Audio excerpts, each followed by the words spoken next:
Vai morar fora do Brasil? Tem curiosidade de saber como se adaptar com outras línguas, outra cultura e tudo novo? Hoje eu tenho muitas dicas para te dar.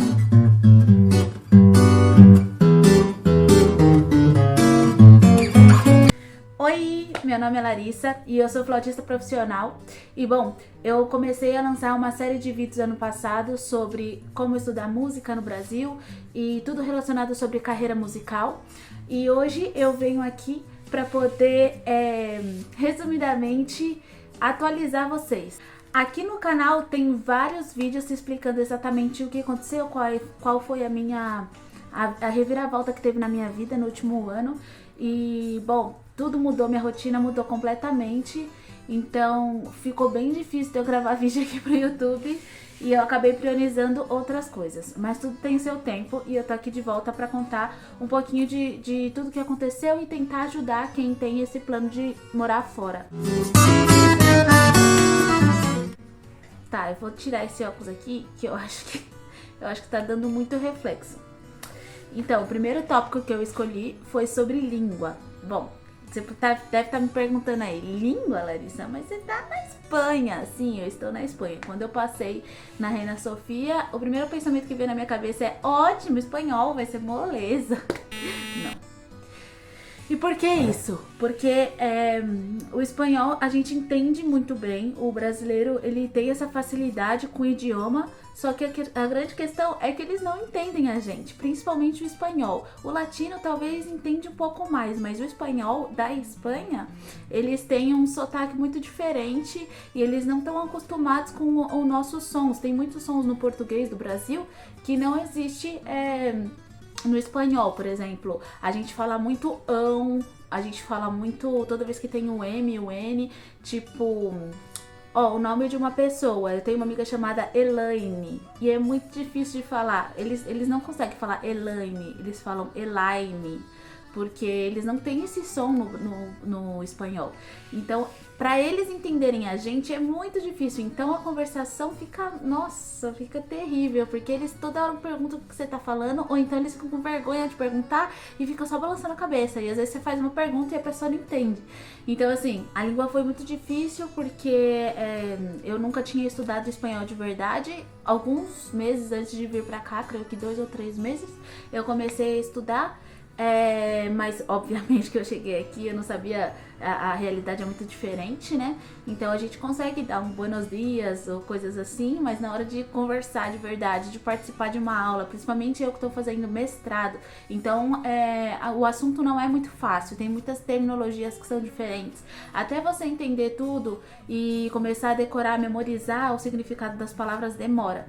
Então, isso foi um ponto bem importante. Então, a primeira dica é: se você vai vir pra cá ou pra qualquer lugar do mundo que tem uma língua diferente da sua, que não é uma língua que você não tá acostumado a falar, mesmo que seja o espanhol, por mais simples que seja, entre muitas aspas, estude de verdade, arruma um professor, vai fazer um curso, se for possível fazer aula com nativos, melhor ainda.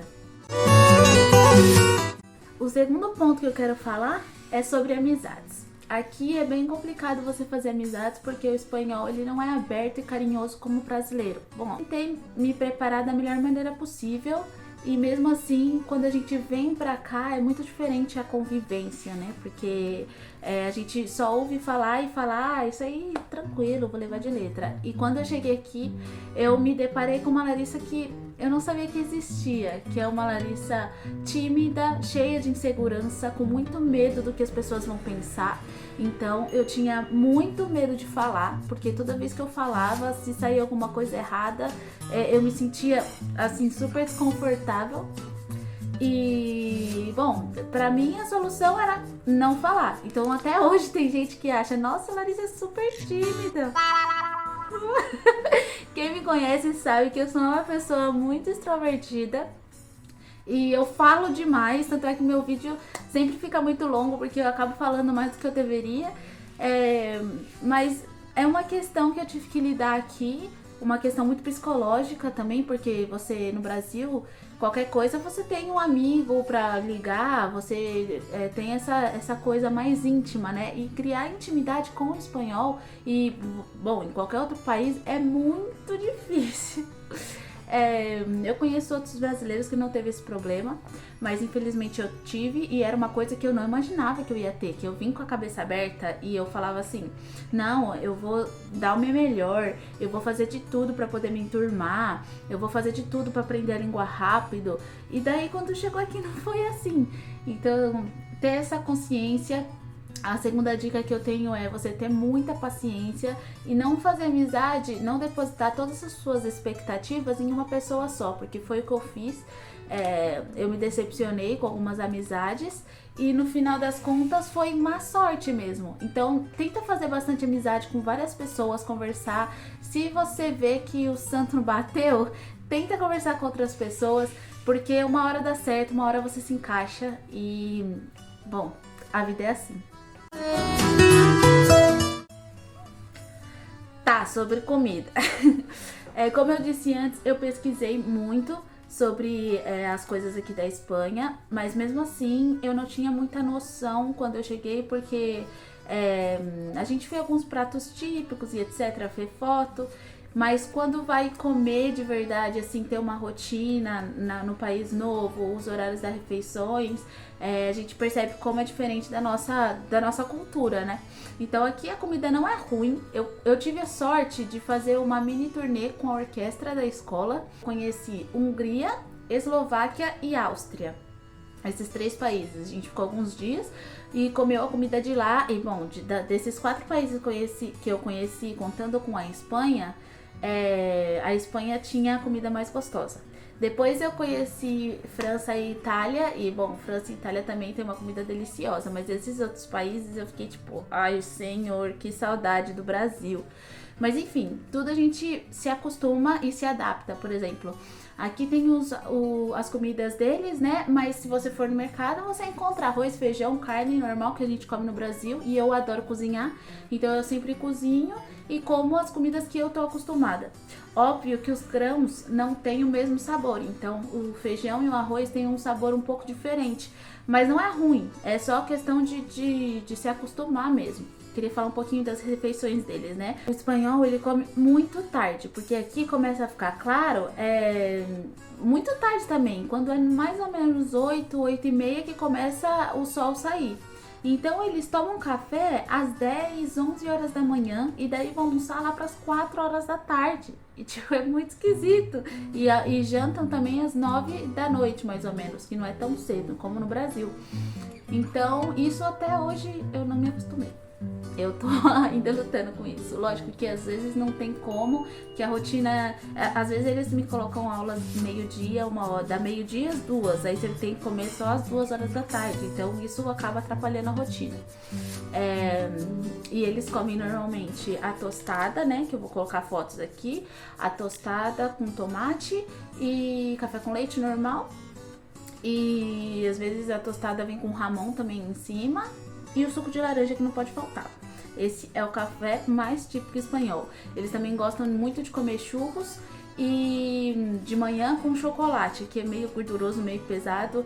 Então eu prefiro a tostada. Eu gostei muito, viu, do tomate triturado, que isso não existe no Brasil também. Eles pegam tomate trituram assim no ralador e colocam em cima do pão. Fica uma delícia. O almoço deles é a parte mais esquisita, porque eles comem muitos pratos. Então, o almoço do espanhol é um menu. Eles têm a entrada, que não pode faltar. Eles dão muito valor pra entrada, tipo... Mas beleza.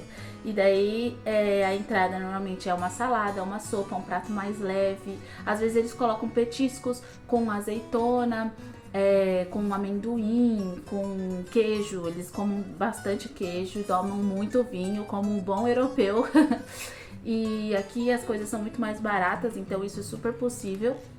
Aí no prato principal, eles comem a carne, por exemplo, um bifão assim de carne e uma batata. Ou então, sei lá, eles vão separando tudo em pratos e é muito esquisito. Teve uma vez... A gente, os alunos da escola da Reina Sofia, a Reina Sofia tem como se fosse uma parceria com o Teatro Real. E o Teatro Real tem um comedor, então a gente às vezes vai comer lá. E uma vez eu nunca mais vou esquecer que eu cheguei lá e tinha um prato de brócolis. tipo, um prato de brócolis, gente. Tipo, era um prato de brócolis e a carne. Aí eu fiquei, quem vai comer isso? E daí, super aprovado, sabe? Só um prato de brócolis ou um prato de grão de bico. E você fica tipo, mano, eu gosto da variedade do Brasil.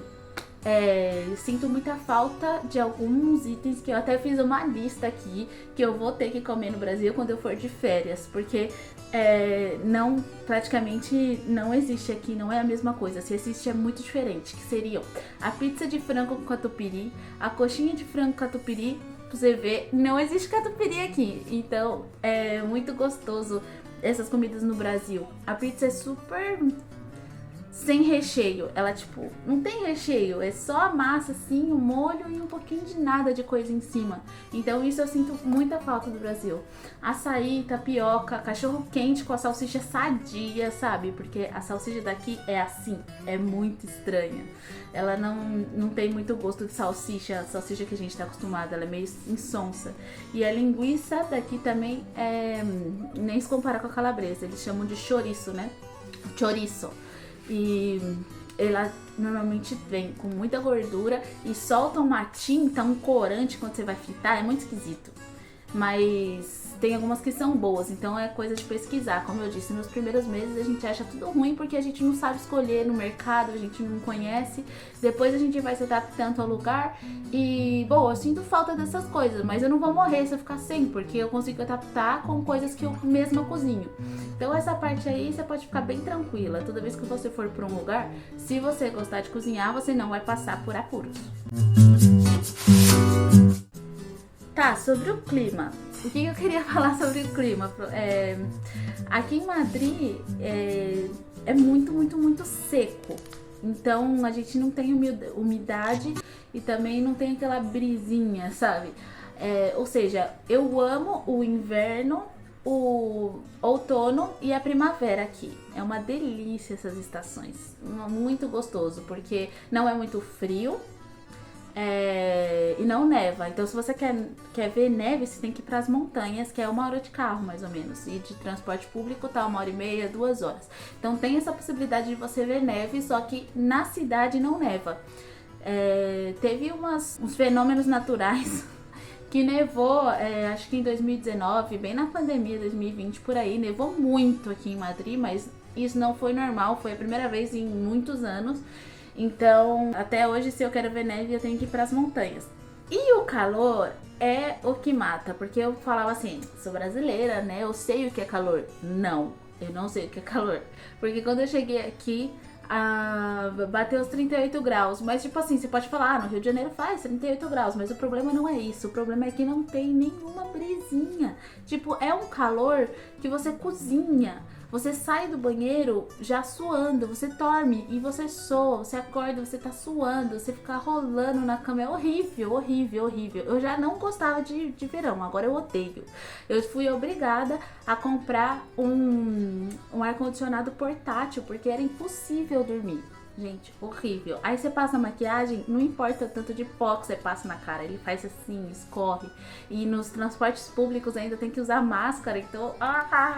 não gostei, gente. Zero verão aqui. Claro que as praias são muito bonitas e etc, mas não é a mesma coisa que no Brasil, que você curte o verão, sabe? É uma coisa agoniante. Tá, o 6º tópico é sobre saudade de casa. É bem difícil morar longe da família. Eu sinto muita falta dos meus pais, da minha irmã principalmente, porque a gente sempre foi muito grudado.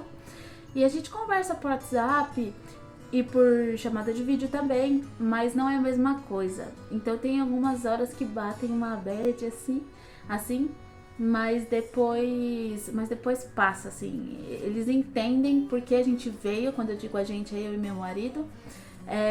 A situação no Brasil não tá fácil, tanto politicamente quanto economicamente, e não é nada novo, não foi só por causa das últimas eleições, mas a gente sabe que no Brasil não tem como se comparar com um país de primeiro mundo.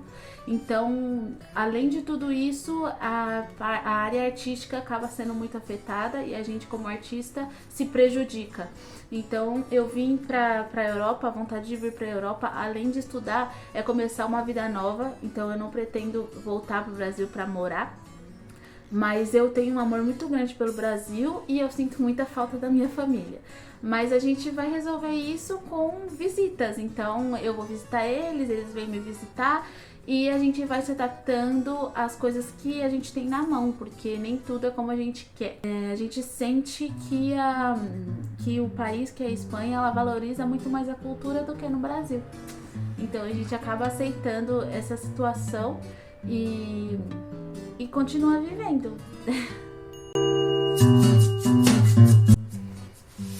O sexto tópico é sobre cultura e eu queria falar sobre isso, enfocando bastante em música, porque eu tinha um estereotipo na cabeça de que toda a Europa adora e ama e curte e ouve música clássica, e isso não é uma verdade. Quando eu cheguei aqui, eu percebi que não tem muitas orquestras, como na Alemanha, por exemplo. E eu tinha essa expectativa de, eu vou pra Europa, ela vai ter muitas orquestras, muito trabalho, e não tem. Porém, ainda assim é vantagem viver e morar aqui como músico, porque eles valorizam muito mais, como eu disse antes, e tem trabalhos em outras áreas. E se você quiser entrar numa orquestra, você tem oportunidade, mas você ainda assim tem essas outras opções, como dar aula. Eles adoram que os filhos, as crianças aprendam música, então tem música nas escolas, desde muito pequenininho. E também a gente percebe essa diferença cultural quando a gente vê os concertos super lotados. Às vezes o concerto é segunda-feira de manhã e dá uma galera assim assistindo e tal. Tem os museus também que são sempre lotados, as exposições, todas as coisas assim que envolve arte, a gente vê uma coisa muito presente, um público muito presente, que no Brasil às vezes não é tão forte como é aqui. A música que eles gostam mesmo é o reggaeton e o flamenco. Essas duas músicas são muito fortes, esses dois estilos, né? Outro ponto é que os espanhóis, eles são um pouco ríspidos para conversar, e sim é sim, não é não. Se eles não querem fazer alguma coisa, eles sempre vão falar não, e não vão dar uma explicação.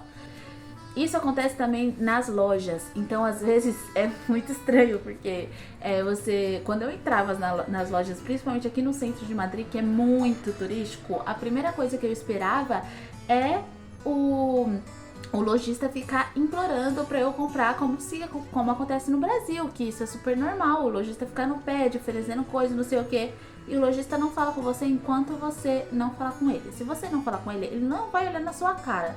Isso é super estranho, porque parece que ele tá te fazendo um favor, assim, às vezes faz as coisas meio com má vontade, porque eu acredito, me corrigem aí se eu estiver errada, que eles não ganham comissão. Então, na verdade, eles ganham por horas de trabalho. Então, eles estando ali, eles vão ganhar o dinheiro deles. Então, não tem essa questão de, nossa, eu preciso muito vender isso aqui porque eu sou comissionado, sabe? Então, essa questão também é bem diferente. Aqui também eles têm um costume muito forte de comer em restaurantes e bares. Eles não são muito de cozinhar, assim, a gente cozinha demais, e eu percebi quando eu cheguei aqui, porque eu achava super normal, mas aqui, pra vocês terem uma ideia, na Espanha é o país que mais tem bares no mundo, eles tomam café no bar, eles almoçam no bar, eles jantam no bar e eles não cozinham, então tipo, é super normal você simplesmente não cozinhar nunca. Inclusive, eles têm umas mesinhas e cadeiras do lado de fora de todos os bares, e eles adoram comer ao ar livre. Então é engraçado que eles estão sempre lá. Às vezes é o horário do almoço e a galera não tá almoçando como o brasileiro almoça. Eles sempre pedem a cerveja, as azeitonas, aí fica picando, né, que é esse petisco. Eles comem o petisco o dia inteiro. Eles não têm essa coisa, esse apreço por cozinhar, que esse amor por colocar comida na mesa e a família comer junto. Eles não têm isso. Eu quis colocar esse tópico aqui de religião porque é uma coisa que chama bastante atenção do latino e do brasileiro quando chega.